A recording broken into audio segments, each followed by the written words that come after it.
Good morning, classmates, and to our dynamic professor, Ma'am Nerissa Beatriz. Good morning. Today, we are assigned to discuss about the group dynamics and group behavior with my co-reporters, Rosie J. Del Mundo. First, I will discuss about the group dynamics. My name is Irish Clyde P. Presentacion.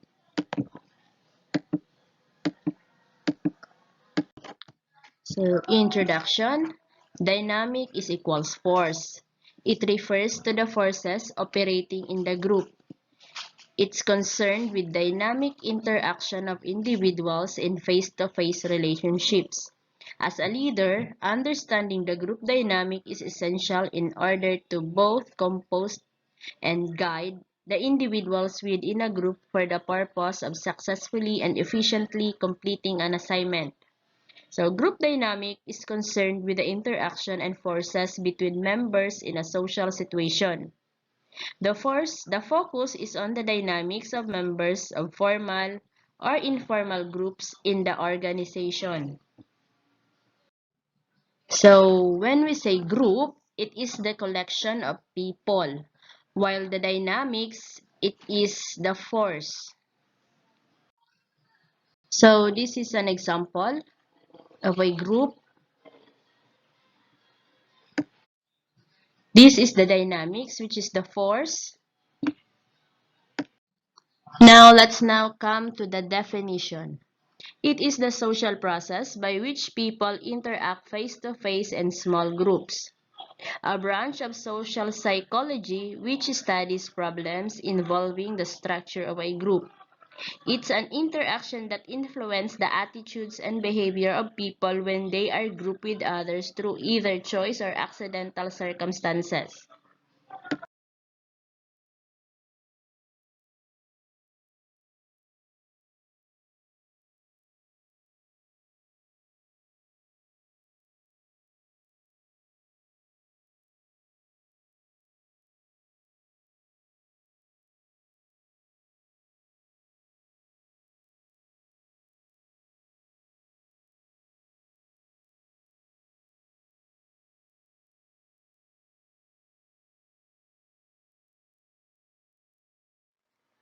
Next is the principles. The members of the group must have a strong sense of belonging to the group.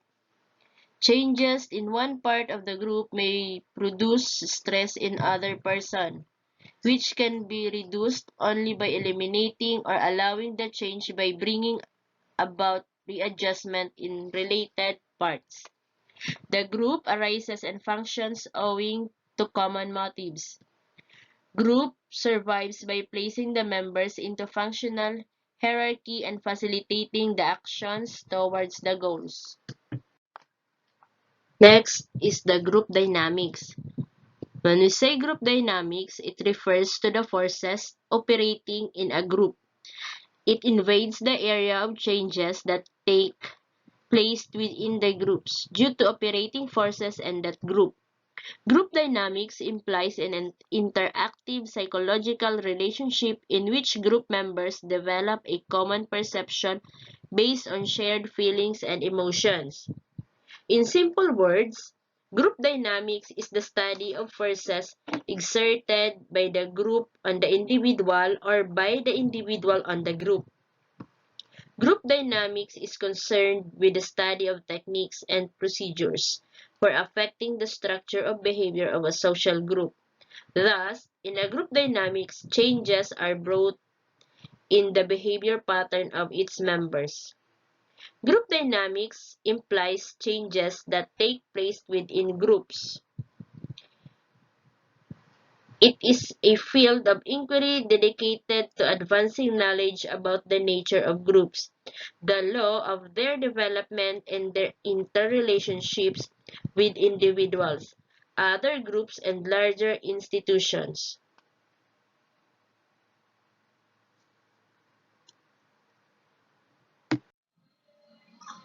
Group dynamics has its own characteristic. First is the behavior of group members influences and causes a change in the behavior of others.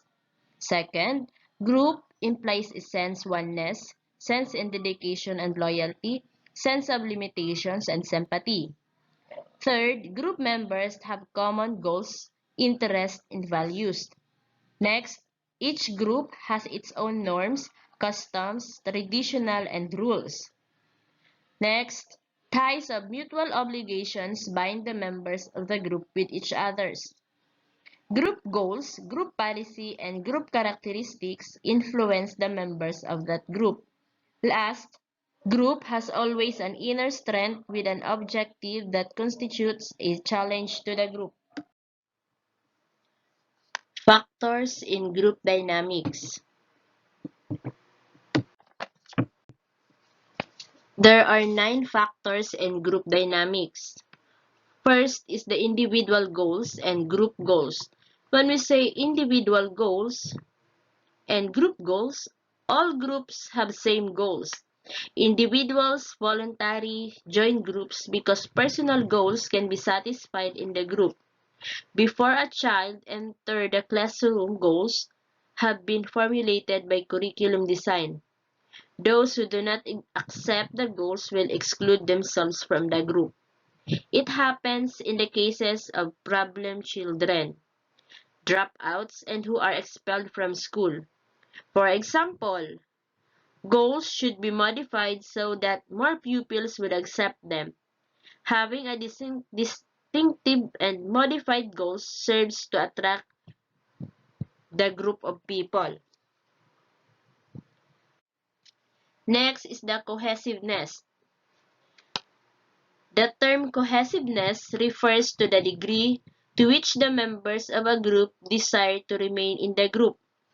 A group is said to be cohesive when it is bound together by common goals, when the backgrounds of members are similar, and when the group remains intact despite changing conditions. The members of a highly cohesive group, in contrast to one with a low level of cohesiveness, are more concerned with their memberships, are therefore more strongly motivated to contribute to the group's welfare, to advance its objectives, and to participate in its activities. Next is the goal. Goals are a factor in cohesiveness. Commonly accepted goals contribute to cohesiveness, but cohesiveness makes more probable the acceptance of group goals. Next is the size of the group. The size of the group influences cohesiveness.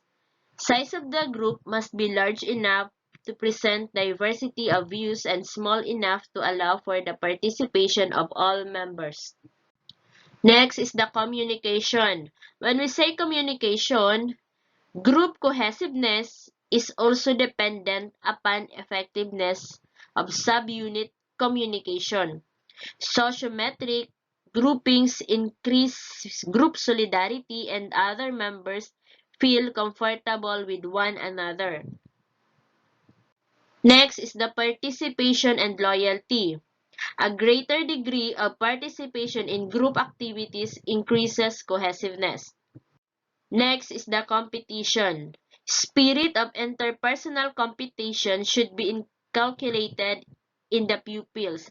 As we are living in the age of competitions, it will help them in meeting the exigencies of life.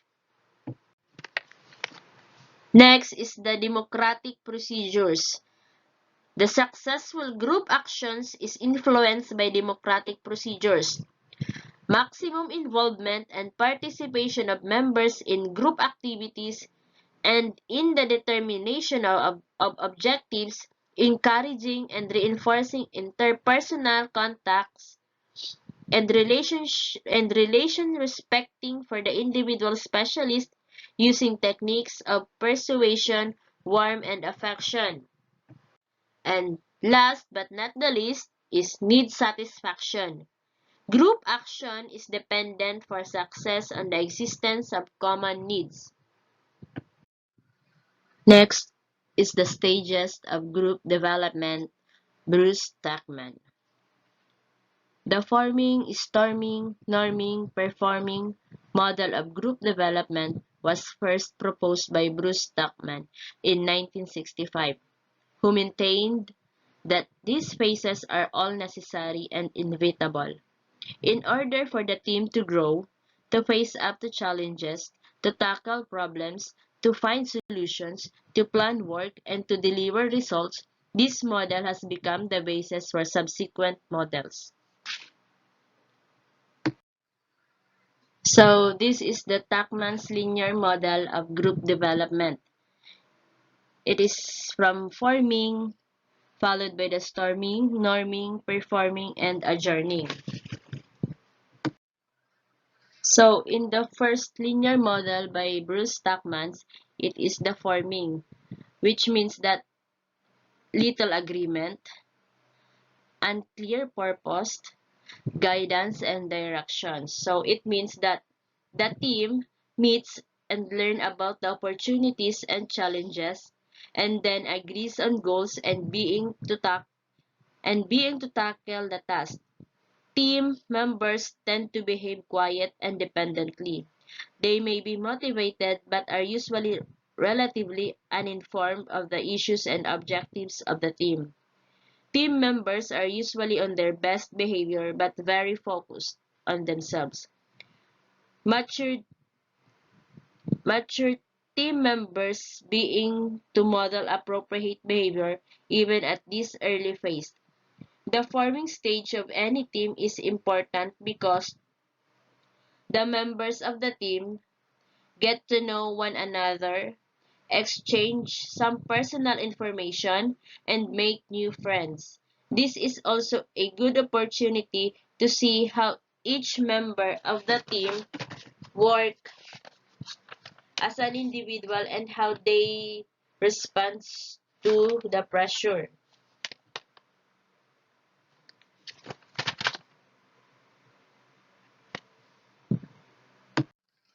Next is the storming.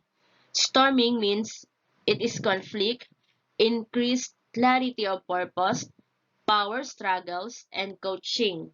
So, Bruce Tuckman's means that says that storming is a tolerance of each team member and their differences should emphasize.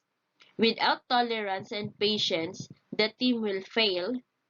This phase can become destructive to the team and will lower motivation if allowed to get out of control. Some teams will never develop past this stage. However, disagreement within the team can make members stronger, more versatile, and able to work more effectively as a team. Supervisors of the team during this phase may be more accessible, but tend to remain directive in their guidance of decision making and professional behavior. The team, the team members will therefore resolve their differences and members will be able to participate with one another more comfortably. The idea is that they will not feel that they are being judged and and will therefore share their opinions and views. Normally, tensions, struggle, and sometimes arguments occur. This stage can also be upsetting.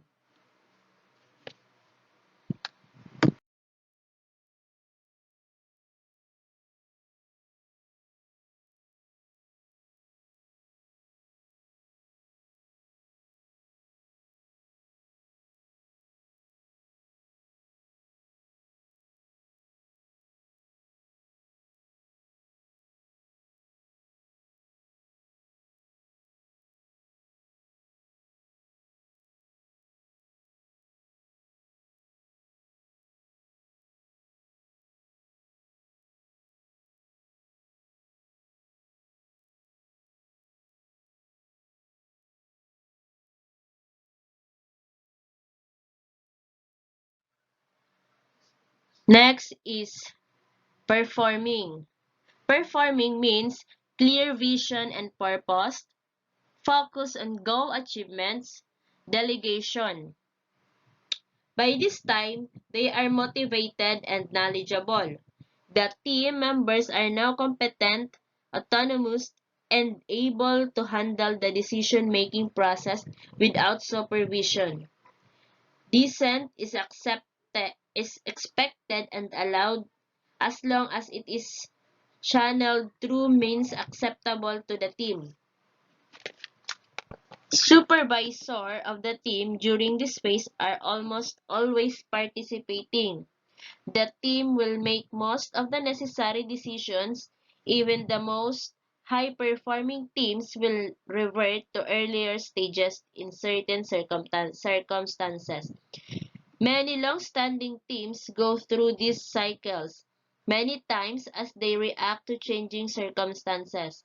For example, a change in leadership may cause the team to revert to storming as the new people challenge the existing norms and dynamics of the team.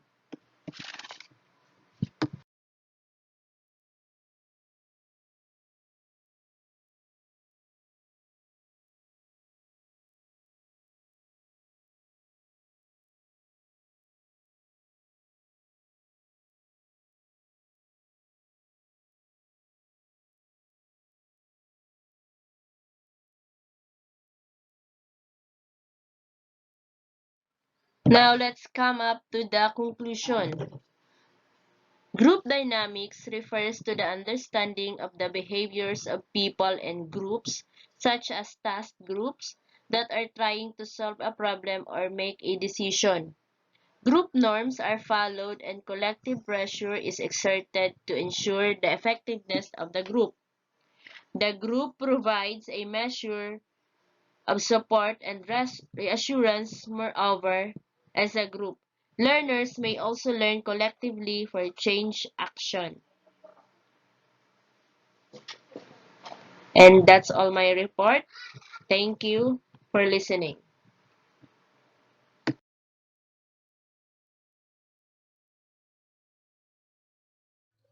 Good morning, my respect to our gorgeous and dynamic professor, Ma'am Nerissa Beatriz.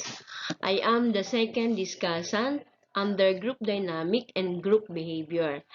I am Rosie J. Del Mundo, Teacher 1 of Alejandro T. Manaog Elementary School, Pili West District.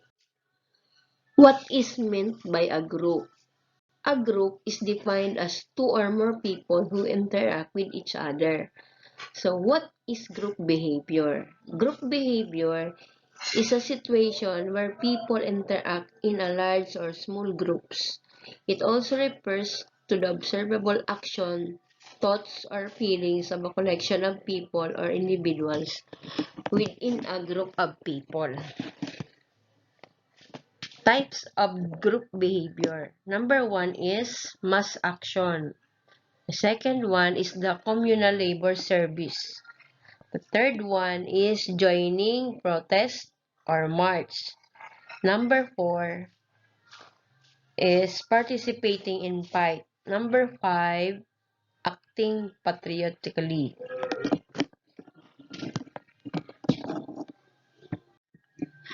There are two major types of behavior. Number 1 is collective behavior. This includes social behavior such as action and industrial action. It is also defined as the fact that individuals come together to express preference for or a grievance against a given social situation. The second one is the community services. These are actions taken by corporate groups or individuals to improve the lives of communities. It is usually community services are directed at areas of need and every often they take a form of corporate social responsibility or philanthropy. The meaning and characteristic of types of group behavior. Number 1 is mass action. There are three types of group behavior. Number 1 is the group dynamics. The second one is individual behavior in the presence of others. And the last one is the individualism. The concept of group behavior includes number 1, in-group favoritism or bias. It refers to our tendency to assume people similar to us are like us, therefore favoring in-group members over out-group members. Number 2, out-group homogeneity refers to our tendency to see members of our in-group as individuals and members of an out-group as the same.